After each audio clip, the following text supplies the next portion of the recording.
introduction and we'll get ourselves underway, Richard. Perfect. Yeah, no, that's good. Have you ever forgotten to record one? No, not yet. We did have a situation. We did have a situation last year where one of the files corrupted, and it took months to get Zoom to fix it, but eventually they did, and we were able to recover the file. And there was a super easy fix, actually. They just needed to send me an email and say, do this, and I did this, and it saved it. But yeah, that's good. Yeah. It took about 3 months to get that. Yeah. So no, the record buttons. We're recording now, so let's get the show on the road. Cool. So, ladies and gentlemen, good afternoon and welcome to Powered by Positive. This is the 6th in the series of our events, and I'm delighted today to be joined by my good friend Richard Tinto from Tinto Architecture up in Aberdeen. Rich, welcome to Powered by Positive. And it's great to be here, Alistair. Thanks very much for inviting me on. It's been far. I've been waiting in the wings for a long time, shall we say, to get the invite. So I'm absolutely delighted, to get a shout to do it, and I'm excited to have a chat with you today. We've tried to make it happen, but busy diaries, busy people, and obviously it's been a hell of a year for all of us. So, I mean, I explained Tinto Architecture, but obviously I know you're much more than just an architect's practice. But for those that are listening that don't know anything about Tinto, give us the elevator pitch. Tell us a wee bit about who you are, what you do. No pressure, Alistair. I think in a nutshell, our vision is to transform your world or our world through the places and spaces that we create, and architecture as a function has been kind enough to me to allow that to happen. And as you rightly said, the business has become so much more than conventional architecture practice. We are passionate about the planet that we live in and pulling that back through to the rudimentary game of architecture. But our mission is to decommoditize it, to create value in design, and to work with people, because people are the magic sauce that contribute to that much bigger picture. So yeah, it's become a moving explanation for me. But I think improving the world through the places and spaces that we do with other people is probably the best way of genuinely describing it, and not getting too natty or too technical about anything. Brilliant. I mean, one of the things I've always loved, Rich, is like you are different, and I mean that in the nicest possible sense. And I was just pulling up the LinkedIn profile there, and again, it's you're not the chief executive or the managing director of Tinto Architecture. You're the vision guy. The vision guy. So what does the vision guy do? The vision guy embraces who he is, first and foremost, and as you well know, Alistair, given the length of time we've known each other, it took a little while to figure that out. And I think that the vision guy is there to have an optimistic view of the future. And that's a worldly view on the future, and it ties back into the vision that we have at Tinto. But I'm there to look for opportunities to make the world a better place and pull that back through to the work that Tinto do.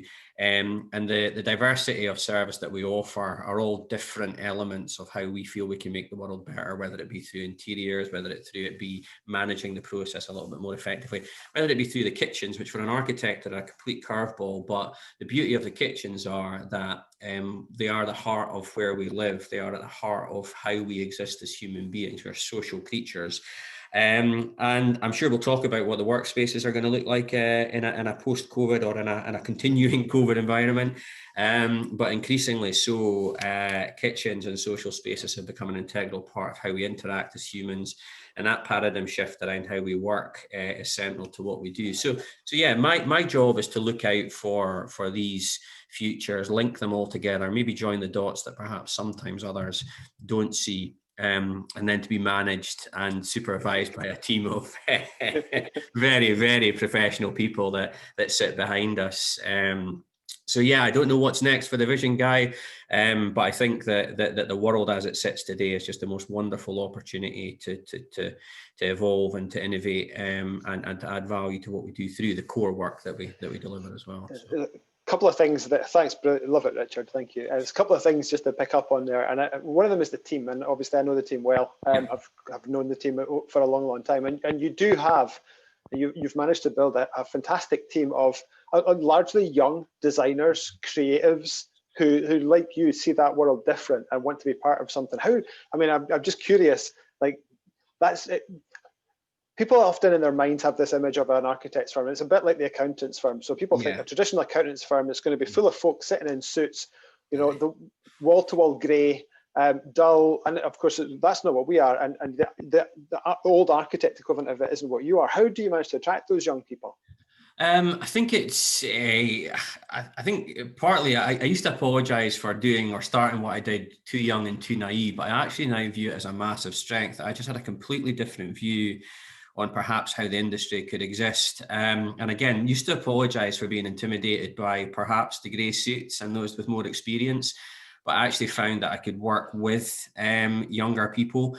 And I think as we've grown the practice, we've always had a fairly healthy blend of experience and youth. And my own view, as you probably know, is that the energy and the innovation that even Generation Z, you know, those guys that are under 24, you know, so genuine, you know, graduates and fresh to the industry, humans are massively powerful. I think I've maybe used the expression with you before that the best architects or best designers of the future are not sat in a suit with 30 or 40 years real experience. They may be 23 or 24 with the ability to utilize technology to deliver upon better solutions. And when we talk about those solutions, that is just really embracing and throwing our arms around what we're going to be able to achieve both in terms of design and construction over the period, and understanding that the way that we once did it is not the way that we will do it now.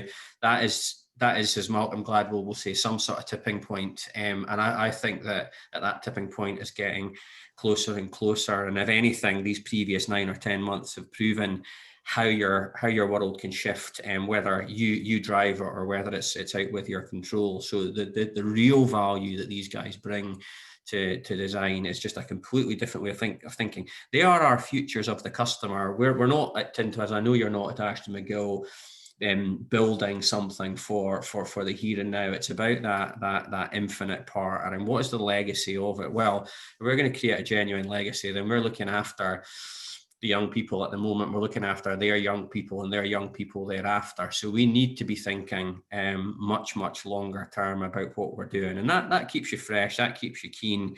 It can be perceived as a little bit left field. It can be perceived as various other things. But I think in terms of what we're trying to do, we're really comfortable with that, because we're not here just to do it the way that it's always been done. I know you like a book, and so just to pick up on it, I may have mentioned this book to you before, and for everyone watching, have you seen this one yet? The Good Ancestor. I haven't. No, I haven't. And it's very much so how to think long term in a short term world. Yeah. You would love this. It's like a great book. I'll send you the link later on. But I think for anyone that's interested in this stuff, you know, it's that whole concept of cathedral thinking. You're familiar with that? So we start building the cathedral. We're never going to see it finished. No, we're building it for the future generations. And you know, this is a fascinating book that talks to that concept of leaving a legacy for the future. So being a good ancestor for the people that will come after us. And I think, you know, particularly given the world we live in now, there's a responsibility on all of us to think in that way. Definitely. No, I absolutely agree with that. And as I said, we are privileged and grateful to be leading that. You know, we are first port of call for anyone who's thinking about doing it, whether by innovative or traditional means. So as architects and designers, we are front and center of that. So it's genuinely privileged to get that opportunity. And that's why it's so important that we contribute in a meaningful way to it, and we just don't accept how it's been. One other thing that you said in the introduction, Richard, that I wanted to come back to really quickly, but it's that concept of the kitchen. And it's a really interesting point that you made, and I saw you talk about that on LinkedIn on your vlog. So if anyone that's watching that doesn't know Richard, connect with him on LinkedIn. And you've been doing a weekly vlog for the last year now, and that's one of the things you talked about recently was the kitchen. And in Dundee we have a Maggie's Centre, and I was fortunate enough to see around that Maggie's Centre a good 5 or 6 years ago when I worked at the university. Frank Gehry design, one of the few, possibly the only Frank Gehry design in Scotland, maybe the UK. Quite possibly, yeah. I mean, a beautiful building, obviously doing a really valuable and worthwhile thing. And but when you're shown around that building, they explained the design ethos that sits behind it, and the whole building is designed around the kitchen. Yeah. Whole buildings designed as a kitchen, because that's where people to come together. I mean, Maggie Centre's providing cancer respite, cancer care. But what they've found is that by creating that kitchen space where people will come, they can have a conversation, they can just relax, but it's that hub. And you mentioned that. I was really interested that you mentioned that just now.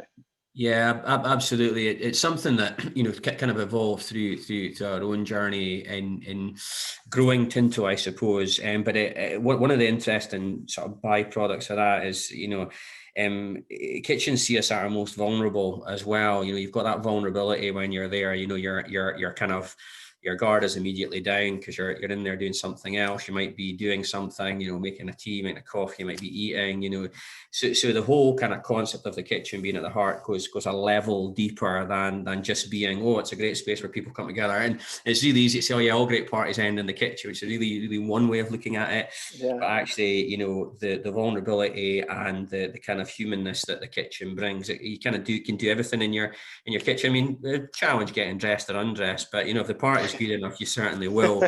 So I think that deeper part of it provides maybe a little bit of psychological context to it, other than creating shapes and spaces where people can actually get together. And as I said, the whole process of putting the kettle on for a cup of tea, well, you do that in the kitchen. And why are you putting the kettle on for a cup of tea? Well, from a Maggie's perspective, it's to be comforting and to support people from a personal perspective. It's your pals or your mum or your brother or your sister. And from a work perspective, generally the drink of choice is a coffee over which to collaborate. And as I said, kitchens have just become the heart of kind of Western society. But I would actually probably challenge that it's global society, and trends have been moving that way a long time, Alistair. So yeah, I think time to stand up and put a stick in the ground with champions of the kitchen is what we're on all. And that probably brings us a nice segue to 2020, Rich, because for many of us in the world, we've had to make this transition to working from home, and the kitchen's become a different place for us in 2020, and not necessarily the place that it was designed for, and probably a question whether actually many of our homes have been thoughtfully designed in the first place. How have you, first of all, how have you and your team managed that transition? It's actually a really great question, because the amount of people that do work in their kitchen is absolutely staggering now. Our transition was quite an interesting one, having just spent a considerable kind of investment on IT and infrastructure for our existing office environment. We'd been through discussing taking on more space for the office in the first quarter of last year. And I remember sitting with the guys, I think it was the 16th or 17th of March, just as we were sort of entering into lockdown, saying, we really don't know how this is going to go, but basically tuck your desktop under your arm, for those of you who have got them, take your laptop and get yourself comfortable, and hopefully we'll see you in 3 weeks' time. Well, we know what 3 weeks turn to. We know what the current chat on that is. So that'll be as it will be. But the transition was surprisingly efficient. And again, it's a touch on that resilience piece. We understood that we had this thing called Zoom that I'd never heard of before. We just sort of paid for a full Microsoft Office suite, not realizing that this funny little purple icon was Teams, for example. And I remember kind of like first day in, I think it was the Thursday or the Friday, having a kind of Zoom call with everyone, and just making sure that everyone was okay, making sure that we were all as we were. And it's astonishing. Within days, it was just the way that we actually did things, and it was the quickest lesson in how to transform or to shift a thing that I've ever seen in my life. It was absolutely astonishing, and it, of course it prompted very quickly thereafter the Twitters of the world and some pretty bold statements around, right, you never have to come back to work and things, and the whole thing just moved massively over kind of six weeks or so. And from a Tinto perspective, we adapted really well. And yeah, I guess it was better than any of us expected, which again is another case in point that it's never as bad as you think it's going to be when you're on the other side of it looking back. So.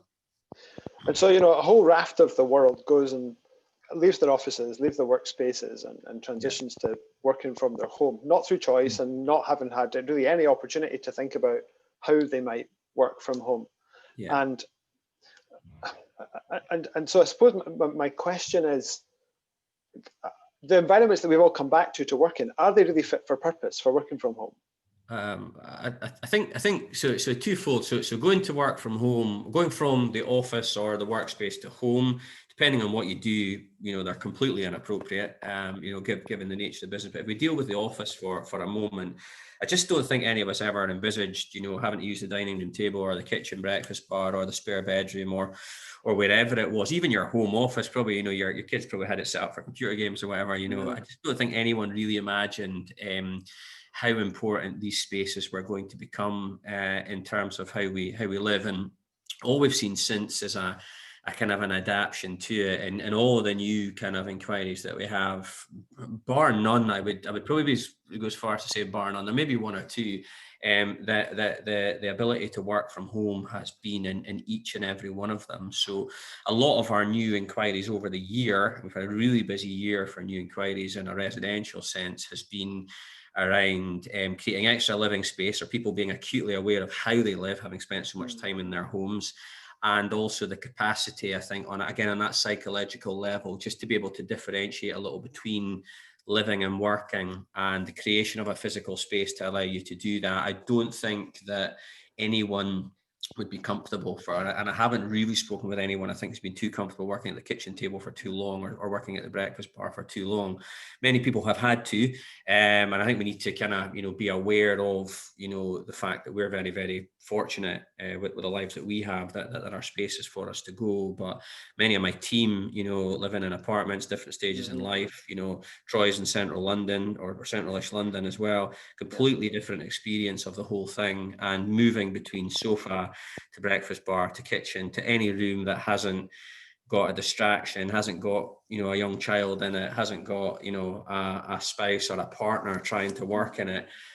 So in short, our homes have never really been, and they've never had to been designed to work from. So that is a really interesting part around how we kind of do work in the future, I think, and I think probably know where you're going around how it's shaping the offices as well, and again, it's just proven probably on the flip side of it is how inadequate our workspaces and offices in particular are actually to the way that we understand that we can do it now is the way to phrase that. Yeah, I mean, it's funny, isn't it? For generations, for my whole working life, 30 plus years, 1986, I left school, started working. It's been go to the office. Yeah. Get there for 8:30 in the morning, stay there till 5, 6, 7 o'clock, whenever at night, every day, 5 days a week. And it would be very, very rare to think I'm going to work from home today, because it just wasn't a thing. That's right. And yet overnight it became a thing. And it's fascinating how it took something as big as a pandemic to make us realize that the way we were working wasn't necessarily working. Yeah, 100%. And it's funny, I had a conversation in the office with my design and delivery guy, the other Richard, today, and we were talking about these life events that whether it be your new fitness regime, whether it be your new diet, whether it be your journey of self-discovery, that it's really sad that it takes a shock to spawn it, but actually it's okay, because it's actually human nature for that to sort of happen. So yeah, I think the other lesson in it is that why does it take something like that to view an opportunity perhaps to sort of change, which my other big passion, as you know, is innovation and sort of future thinking. So it just gets you back to lots of my sort of logging as well around making sure that you're constantly trying maybe just to chip at the edges of what you're doing, in the hope that something maybe becomes obvious that didn't immediately. Would we have ever worked out a working from home or a blended strategy to working? I'm not sure that we would have. I think we would have sailed on until the point of another pandemic or another major event forced us to think differently. So I think it was maybe that absolutely unique change in circumstance that led to us having to embrace this. But what an opportunity it's been. I think before we move into that, thinking about the future, for those, so there's again, everyone listening to this, watching this back, will be largely working from home most of the time. And so we're not in a position right now to redesign our spaces, but are there any hacks that we could use? Any things that you would suggest to make a better environment for us to work in? Yeah, I think make a space and try and put a string around it, tape it out on the floor or something. But I think try and define a space that is work and is separate from your life as well. And again, might not be a specific architectural point, but from a human design perspective or a human-centered approach to designing, it's making sure that you are okay and that your family are okay. And I think one of the key ways to do that is just to kind of differentiate it. So it's almost that old school sort of thinking, Alistair, of kind of differentiating the workspace from how you live and making sure that there's an order to that and an order to you, and there's a little bit of differentiation, which I think has got that psychological benefit of being good for everyone's mental health. So I think that's a really important point to get across. In terms of hacks for it, I think given the different ways that we live and the variety of ways that we live, I think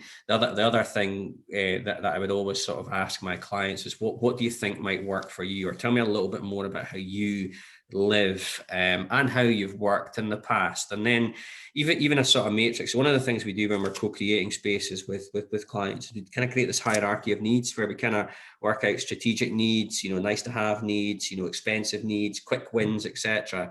There's almost be that rudimentary, get out a couple of sheets of paper or get out a pluses and minus piece and go through that exercise to work out what's most important to you. And you can speak to guys like yourself about that, or you can actually work that largely through to yourself. Which spaces in where you live are most important to you? How often do you use them? What happens there? And see then how you're effectively using your home. And where I'm going with that is that might actually throw out a natural space where you do put the piece of sellotape on the floor, or you do cordon off as your workpiece around that. And that should, Alistair, probably then impact your home life as much as possible. And that I think is probably something to do. In terms of physically creating space, I think one of the huge benefits that I've seen in my team, and I've spoken to many people about, is that your ability to focus on considered, almost task-orientated pieces of work is infinitely easier, or potentially infinitely easier at home or away from a traditionally distracting environment. So the obvious one is make sure that wherever you choose is going to be quiet. Make sure that you're not going to be disturbed. Make sure that you can, have enough kind of privacy to do those pieces of work that will allow you to add most value to what it is that you're actually doing. And I suppose that the final one on that is make sure that it allows you to do your best, understanding that you won't be able to do everything at home. And again, I think we maybe touch on that at some point, is what's best done at home and what's not. For me, considered focused pieces of work where you can go and do that in a private fashion, where you don't need to collaborate too heavily, you don't need to burn yourself out in Zooms or Teams, but you can take a piece of work at 8:30 in the morning and you can have it delivered by a certain time is best done in a quiet environment. And I suppose it sounds obvious to say it, but that needs to be comfortable too. Again, a little bit of ergonomics, but make sure that your desk's at the right height. Make sure that you've got a reasonable chair to work in. Make sure that you are set up so that you're protecting yourself physically for the work that you're going to do as well. And again, it can be as rudimentary of make sure that you're sitting at the right height, put a cushion under yourself, or support your back, or all these little things, or make sure that your desk height is sort of 750 mils off the floor, and make sure that that's all working as it should as well. And I think that's just being respectful of everyone who have got a dedicated space either above their garage or in their house to work, right through to those that may, in the reality, as we have seen, is people sitting on their sofa and working for protracted periods of times, and Amazon's doing a roaring trade in 20 quid fold down desks, etc. But a 20 quid fold down desk from Amazon is 750 mil high. It provides space to work. It's ticking some of those boxes. So yeah, I think my overriding feeling would be just make sure that you're okay and that you're able to contribute where you can in terms of space. Yeah. And in terms of the future design of homes, Rich, do you see that changing now post pandemic? I think so, and I think for me, design has been changing anyway, and the kind of housing for the mass market has been designed in a way to meet growing demand. And one of the saddest things for me about mass market housing still is that because demand outstrips supply, it means it takes a long time to build a house, and the way that we're changing is accelerating much faster than the way that we're living. Then I think that new housing that's being built isn't specifically suitable for the here and now in terms of adaptability, flexibility of how we might want to live, or sustainability, how we can live in the future. So, should you be starting off in a 2-bedroom terraced house or a 1-bedroom apartment and then trading in as you go, or should these homes be adaptable to allow you to evolve and grow in them? That's a question for another day, possibly. But when we're back to topic, I think the understanding that there is a better quality of life to be had by not joining the commuter race or the rat race at 8:30 in the morning or 7:30 in the morning or 6:30 in the morning, depending on where you live, and extending that out at the back end and creating this blended approach where you can do exactly the type of work that I've talked about comfortably at home. And that will not be an office for everyone, but it could be a really clever storage solution, work pod. It could be anything that you can conceive that allows you to do your best work.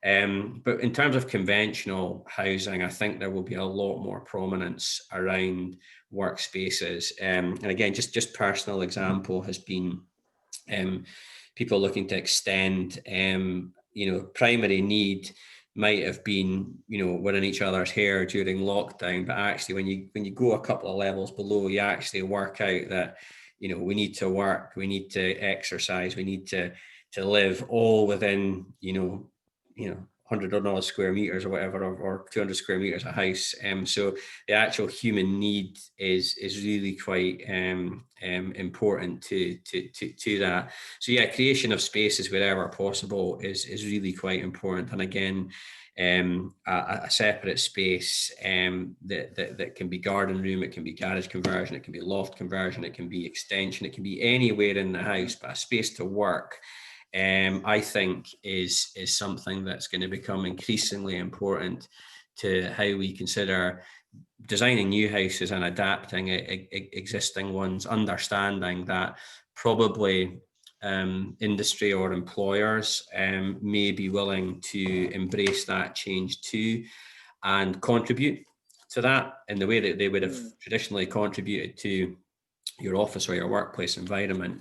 I think there's a real opportunity for employers to perhaps embrace how their people are looked after in a home sense as well. So some interesting things in there. I put my accountant hat on for a minute, and that's a really interesting one, thinking about how employers might support that, because that concept of a job for life is long gone now. That ship sailed a while back, and I read something not that long ago that the average millennial will be in a job for 2 years now, and so it'll be interesting to see how this plays out after 2020 and into 2021, and as vaccine does its job, which hopefully it will do. But I'd be really interested. I don't know if you have any thoughts on that. I think it will be, and take the accountant part around that investment in your team, and as you said, going back to those millennials or Generation Z, where the expectation to work differently. We see it already in the kind of gig economy, the way that these kind of superheroes of the future are sort of shaping the world needs to be embraced. And it's maybe it's not employers, maybe it's a wider kind of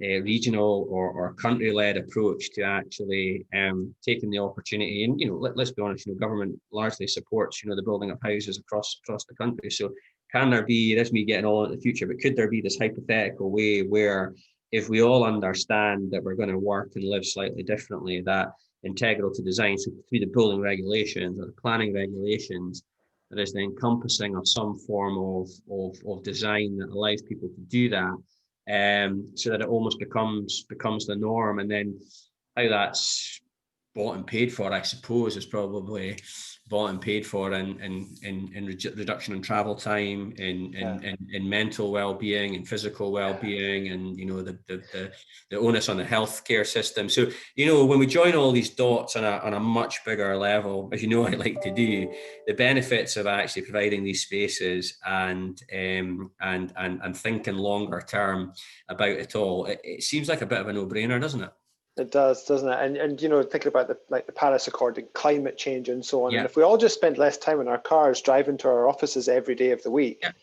That's going to have a massive impact. One of the things we noticed this year, and I don't know if it actually was a thing or not, Richard, but we often would comment over the summer about how green everything was, how green the leaves were, how lovely and lush the trees looked. Yeah. Because there were no cars for 3 or 4 months. There was just the A90 is about half a mile over there from where I'm sitting right now. There's just no traffic. And if there's no traffic, there's no pollution. If there's no pollution, then actually our environment's going to be better. And there's so many knock-on effects of changing how we do things. Now, obviously, as you said earlier, it's that shock. We've had the shock to the system, but sometimes that's what it takes to make change happen. Absolutely. Yeah. I mean, Peter Diamandis' book on abundance, it's WHO figures on it, but the number of people every year that are chronically ill or die because of respiratory issues, case in point, isn't it? That you kind of remove that immediately overnight. So your kind of abundance portfolio, your view on everything being interlinked is just absolutely amplified, and it's a wonderful opportunity to really take the extent of what's happened and to make it a cause for good, a cause for positive in the future. We've got Jared. We've got a question, Rich, which we'll take now actually, because it's going to segue us really nicely into a couple of things you've touched on a little bit already. Jared's asked a question in the chat there. So as we see this shift, what impact does that have on the role of the office? Is it likely to shift if it's no longer primarily there for desk housing? Mm-hmm. Yeah, I think it's changed forever, and I've waxed lyrical about it many times. But I really love this kind of blended approach to the work environment, and it goes back to that intrinsic need or innate need for humans to kind of be together and to socialize in some shape or form. But we've just talked about proving the point that we no longer need the office to house rows and rows of desks, which is absolutely correct. But what it still does need to do is to create experiences. So one of the words that have been used, it's a wonderful opportunity to create a manifestation of your brand. So it completely should be the embodiment of everything that you stand for as a business. So what I really love about that is that if we're truly going to walk our talk in terms of the lessons that we've learned as a society around COVID, then as businesses, we have just the most wonderful opportunity to create walking, talking examples of the brand that we say that we stand for. So what do offices look like? Well, I think offices are places to come together. They're places to have these social experiences. They're places to demonstrate the value to our clients that we bring to the world, and they're where all the magic happens in terms of new ideas, setting work up, thinking in a certain way. There will always be a requirement to work there, but I think my own kind of case in point is we kind of no longer looking for a bigger office. We're looking to use the one that we've got a little bit more effectively. So one of the ways of doing that, I think, is allowing people the ability to work remotely. So desktop computers still a thing. I just bought X amount of them as we were going into lockdown, and 30% of the team had laptops. 60-70% of the team had desktops. So making sure that people have got a laptop, making sure that they've got spaces to plug them in, whether that's desks, whether that's kitchens, whether that's breakout spaces, whether that's focus hubs, this is just brilliant, you know, for society in terms of improving people's lives, and the offices, or the workplace in general, has very much got a space right at the heart of it. It just doesn't need to be a housing for 500, 1,000, 1,200, 3,000 people at a time. It can be so much more, actually, with so much less, if you like, which is just a good news story all round in terms of breathing life into places that perhaps are starting to suffer as a consequence of another way that we're living as well. So yeah, it's a really great question. I'm passionate that offices are just going to be a living, breathing example of the businesses that we have. For all time, teams will come together. I think they'll produce some of their best thinking together, and then they will kind of just scuttle off like armies and produce that work at a better and a higher standard than they may have done if distracted. So yeah, it's exciting times. It's really interesting. And there's a couple of developments you've worked on this year, thinking about the Zuza projects, where I mean, that's fascinating. Maybe we'll talk a little bit about that, where we start to see work and life and home all blended together in one space, one building. Absolutely. So the Zuza concept is one of co-living, and it's basically providing the a better standard of life for all. But the concept is a completely mixed use development up in Aberdeen, where just secured planning for 55 apartments. But on the ground floor of that building, we've got co-working space, we've got bar restaurant space, we've got lounge space, and then immediately adjacent we've actually built a gym, or there's going to be a gym and wellbeing piece as well.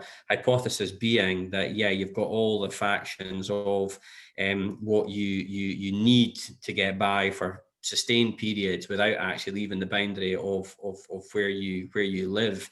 And that's really powerful, because it does, if we go back to those people who may have to work on a sofa with a cushion and a lap tray, that to have the opportunity to either rent or live in a space, in an apartment, because of their own circumstances, that actually affords them the opportunity to go downstairs and work at a desk with a few other people, or have a meeting, or to invite a client into their workspace, or to migrate across the corridor to have a coffee or a drink or whatever, or to get their dose of exercise. Just a massively powerful thing. It's hugely beneficial for society as a whole. And as society, so you could argue that it's not, but on the face of it, and if you were to believe the media has become further apart, that actually allowing the masses, as it were, or allowing that certain portion of it, a standard of life that has been just aspirational beyond achievable for quite a while now, is a really interesting time. So the Zuza is a wonderful example. It's the only one in the Northeast. I think there are other examples coming in Glasgow, but the concept is not brand new. It's a massively developing concept, and again, it's a huge opportunity to kind of stick together who we are as humans, and again start to kind of smash down the borders of what is work, what is play, what is life, and actually to kind of create spaces and environments where they can be all things to many people. And that's again massively environmentally friendly, in as much as that it allows us to cut down travel time, it allows us to build more efficiently, it allows us to repurpose existing buildings to new uses that they were never previously conceived as well. So it's really cool. It's fascinating, Richard. Do you think is there a window of time or a window of opportunity to make change like this stick? I worry that there's a risk that, we get to, if you and I are sitting here talking at the end of 2023, is there a risk that the world's just gone back to normal? Everyone's forgotten about the summer of 2020 and, being locked down, and they've just gone back to their old ways? Or, what do we need to do to make positive change happen as a result of this experience? It's as old as the hills, but we need to take action. We need to walk our talk with it. And I think you're seeing examples of it, Alistair. You're starting to get a narrative of, we're not going to go down the Twitter route, and everyone's not going to work from home forever. But we've spoken about, the 15-minute city. We've spoken about different concepts that again allow people to work in a decentralized fashion. Now, that might be blended working where you go to and from an office to do the work that we've just described, and then you come away and work. But something that we're starting to see lots of discussion on is how perhaps larger organizations decentralize their real estate portfolios and bring people together within a radii of where they actually live. So where I'm going with that is that I'm sure I'm not under any sort of copyright or whatever, but if you take HSBC, for example, slap bang in the centre of London, with multiple thousand people working there, is there an argument for shutting that building down, possibly converting it to some, living space or whatever that would be wonderful, and basically moving the populace around the country closer to where perhaps they lived previously, in a regional town base. People could choose whether they want to live in a village, a town, or a suburb. But HSBC, for example, would have a place to work there and a hub to go to there. It's really interesting. And again, if we're looking at town centres and the kind of demise of retail, what a wonderful opportunity to kind of fill our town centres with a vibrant, people-filled, different way of living and working. It's just so super exciting. I feel my emotion rising talking about it. It comes across, Richard. I just love the passion that you have. I don't think we've had a better opportunity, Alistair, to grab it and do it. And I think it is our generation, but it is the responsibility of those superheroes that we've talked of earlier. And it's our responsibility to support them to realise that future. And I think it's their job to grab it and say, we will not go back the way it was. Be strong enough, be brave enough, say, we will not go back. And our generation is to say, you know what, you're actually right. And you've proven that you're right.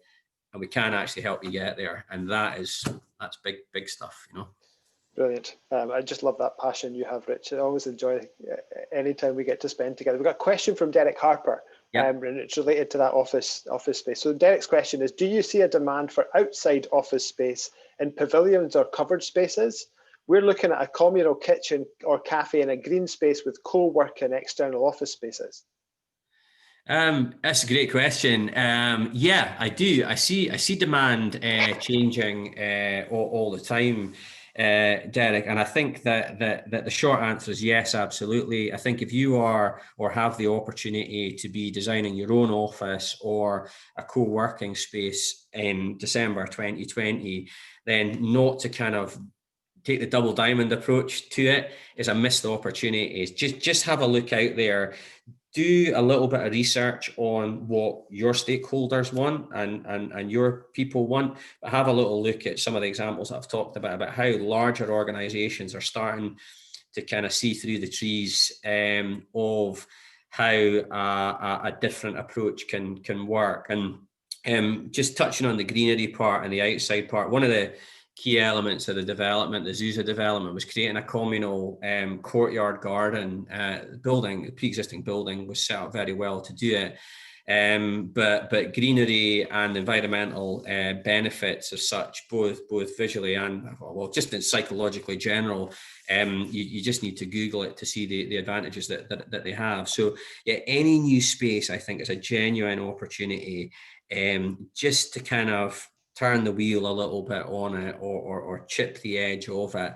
And flexibility is the key to it. Make sure that if it doesn't work, then it can be changed. And again, making sure that we're not fixing walls and we've got movable walls. We're not got desks on legs, we've got desks on wheels, making sure that we've got a strategy to meet our needs, but understanding probably that strategy in some shape or form will need to change within you could go on all day with this, but within the context of an existing lease. I've had this conversation a couple of times that, the days of the 15-year lease are gone because you don't know that you're going to need the same space in 15 years. So we shouldn't be negotiating leases on that basis. And the landlords, the building owners are throwing up their hands about their asset values, etc. But if there aren't going to be people in the building, then who cares? So 100% outdoor spaces are great. Climate aside in Scotland's a wee bit dubious, but glass covered spaces, something that we've got working examples of, and just understanding that in order to do your best work,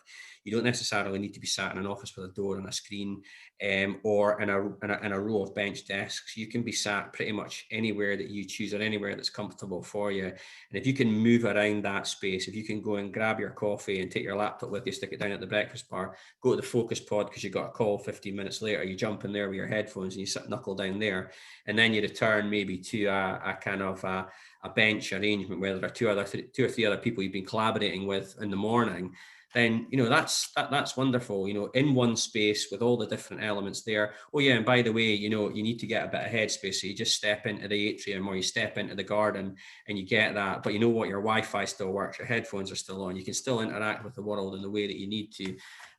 So it's all coming, and keep a wee eye on Tinto through 2021, and I'll hopefully show you some built-in examples of just how to do it.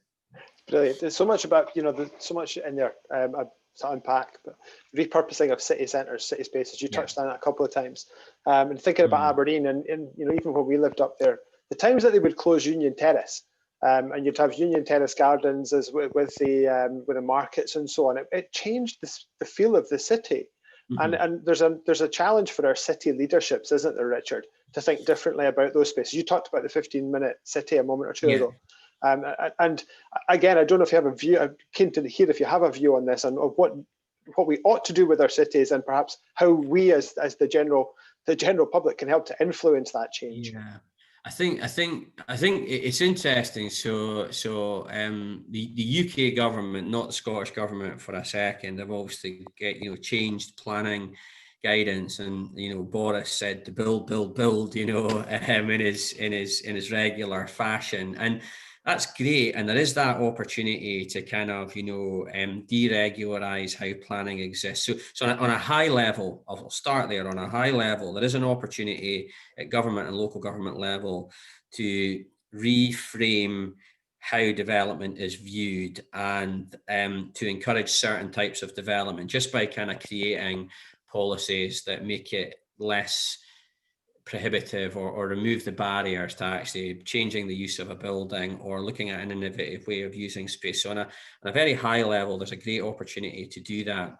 When we talk about our towns and cities, we're all acutely aware of the exodus of retail from the high street, and we haven't really found what's going to work in there. It's not coffee shop culture. It's definitely not betting shops and whatever. So there's this sort of chasm in there at the moment, which is basically because as humans, we've become much more suburban as opposed to much more city orientated.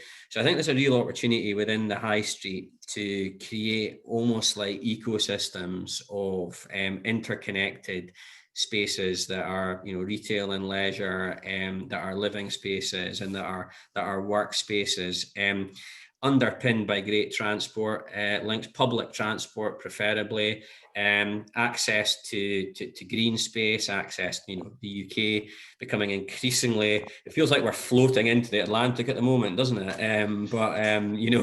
But we've got, everyone's within a couple of hours of a beach, etc. So there's this great opportunity to actually reimagine what towns and cities look like. And I view them being very, very different. I view them as being these little kind of mini ecosystems underpinned by some really forward thinking by larger organizations who commit to a decentralized piece, so that there's wealth and there's prosperity where it needs to be, which obviously supports a much wider societal piece as well, and helps kind of accrue social economic benefits right across society within.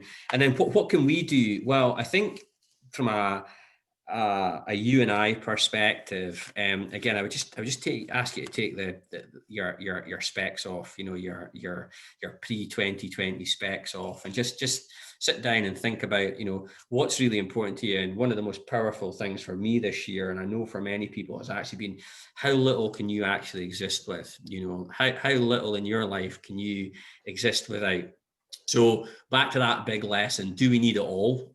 Case in point, workplaces, etc. Or can we reframe how we actually live as humans? And actually, can we create a better life through thinking about things a little bit differently? My argument would be yes. And actually, places for bringing up children might be in the centre of Aberdeen, in beautiful apartments with you redevelop Union Terrace Gardens there, access to creches, nurseries, mum and dad work downstairs, there's a gym at the bottom of the road, Union Street's pedestrianised, it's a safe place to play for kids. We're thinking really out there, but actually what if, it's not bonkers, and you can take any major city, any town, any village in the UK, and you could rethink how that heart works, and you could populate it with people from a complete cross-section of society who all bring something different to it, but actually the coming together of it creates a massive economic kind of impact that basically puts a big sticking plaster and then allows us to grow. So yeah, it's just exciting. Yeah, I don't know what else to say, Alistair. Look, Rich, I think that's a great place at which to end it. Cool. I think you've really summarised that challenge for us so beautifully. I do want to introduce you in the new year to the guys at Civic Square down in Birmingham, clients and great dear friends of ours who do a huge amount of work around the regeneration of urban spaces. Derek knows them really well, and I think if I were to put you and Andy Reeve together and just let your brains spark off one another, we could change the world.